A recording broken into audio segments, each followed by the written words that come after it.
Lots of people have been tagging me in this stuff about digital ID, and my feelings about it are very, very mixed. Now, the first one is, please don't forget that you are already being tracked. So people who say, oh, it's going to let them track it, they're already doing it. Social media companies, they track you, they sell your information to anyone who wants it.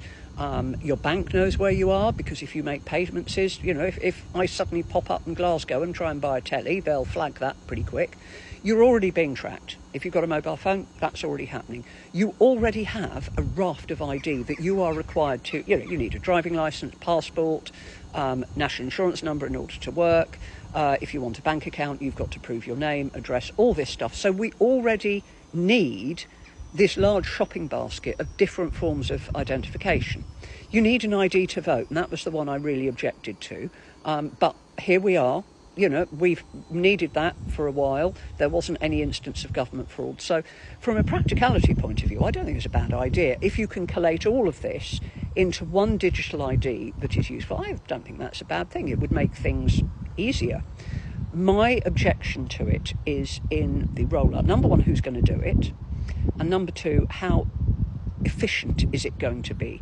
Because the government, and I don't mean this government, I mean any government, is a massive bureaucracy. When they roll out things like this, people always fall through the net, and very often it's people who need it. For example, pension credit.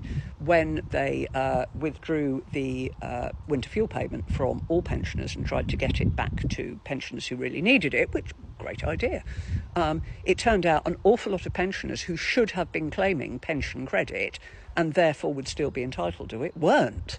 And they did a big push on it. So that's something we've got to be very careful about, because very often in these things, the people who will really need it going forwards may be the people who have fallen through the net. But as from this mass surveillance idea, I would accept it if this was 30 years ago. But this is not 30 years ago. Like I said, we're already tracked. We already have to prove our identity numerous times. Face ID, fingerprint, your phone's all got it. So, yeah, it's all out and roll out, isn't it, really?